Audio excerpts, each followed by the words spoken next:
inaanu idinla qaadanay baanu halkan cod dheer anoo afka qowmiyadda suweer inaanu idinla qaadanay baanu halkan cod dheer anoo afka qowmiyadda suweer ku hadlayaan kaga dhawaaqayaa. waxaa maanta magaalada Hargeysa ka dhacday shaacinta calaamasaarka boqorka guud ee beelaha reer Sheekh Isxaaq boqor Maxamuud Xuseen Faarax Saliin. madashani lagu shaacinayay boqorka ayaa waxaa ka soo qayb galay badiba saraadiinta cuqaasha ugaasyada waxgaradka Somaliland mudan iyo marti sharaf kale. waa maalin munaasabad qaali waa maalin aanu doonayno inaynu ku shaacino boqorkii reer Sheekh Isxaaq oo aad iyo aad inooga raagay ilaa 400 sanadood ka hor jiray. maanta waxaanu doonaynaa inaynu midnimo iyo walaaltinimo sida aad nooga soo sharifteen nooga soo ajiibteen inaynu hawsha shaacino maanta. taariikhda aynu ugu talagalnay in munaasabada la qabtana waxa weeye 15 bisha koowaad 2026 waxaan doonayaa halkaa in munaasabadaas ay noqoto tiina kulmisa ilaahay iidankii. waxani waa dhaqankuna waxa weeye sidii loo dhigo ayuunbuu noqdaa. curf iyo caado iyo diin intaba waxa ka sarreeya walaaltinimada diinta ku xidhan asal ah. waxaan aad iyo aad ugu mahadnaqayaa anigoo waqtigu inagu kaaban yahay hoolkii weynaana maanta laynalaga qabsaday. sharafta iyo karaamadaasaan idin haynaa, raalli ahaada. waxaanu isugu nimi runtii madal dhaqan oo iclaankeedii koowaad maanta uu yahay sida halkan laynoogu sheegay horena laynoogu sheegay laba sababood labadaba. waa ta koowaad Axmed Sheekh Isxaaq waa curadkeennii oo 8 ilmo Sheekh Isxaaq waa dee curadkii ugu weynaa ee ugu horreeyay. taas waa qodob. waa ta labaad taariikhdii la isugu imimi ee ugu horreysay ee dhaqan nadee toljaale oo weliba sacada raaska maanta aynu inankaasi ka soo jeedo ayay ahayd. labadaas sababood markaan eegiyo taan ku saddexaynayo ah in guud ahaan beelaha reer Sheekh Isxaaq midnimadooda iyo wadajirkooda iyo walaalnimadooda tani ay wax ka qaban doonto.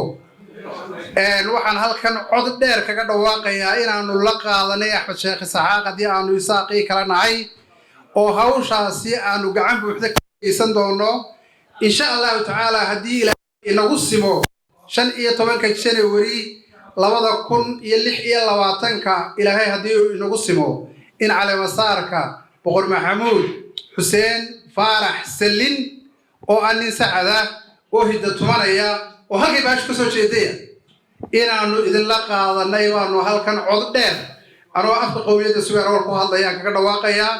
waxaynu joognaa goobta shaacinta boqorkeenna haddii eebba idmo oo ah bisha January 15keeda 2026.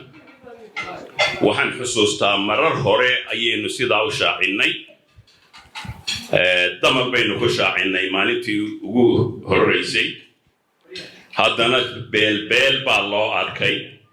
ballankuna wuxuu ahaa marka beelbeel loo arko in guddi reer Sheekh Isxaaq oo isku mida oo isku dhafan la sameeyo ay shaacinta qaataan sidaa uu sultaan maxamed yidhi anoo ku hadlaya beesha afkeeda.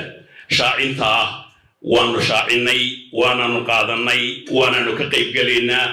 halkan waxaan ka shaacinayaa aniguna inaan ahay ugaaskii guud ee beelaha Isxaaq ugu horeeyo Axmed ana calaamasaare ugaas Axmedo.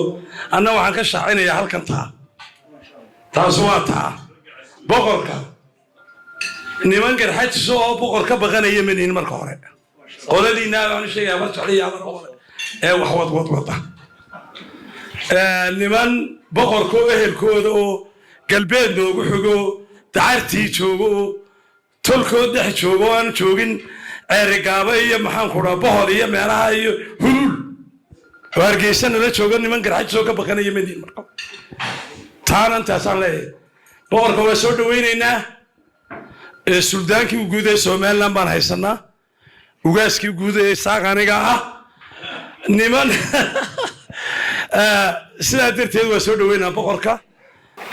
xafladan qiimaha iyo qaayaale ee lagu shaacinayo boqorka guud ee beelaha reer Sheekh Isxaaq ee beesha jeclo maanta inoo qabatay uu hogaaminayo Suldaan Axmed Daahir Muuse Cilmi iyo guddidiisa dhammaantiinba marka hore martiqaadka nagu martiqaadeen ee aanu aqbalay iyo sidaa noogu sharafteenba weydiin mahadcelinayna ta kale halkan saaxiibadeeba iga horreeyey oo si qiimo leh uga hadlay ugaaska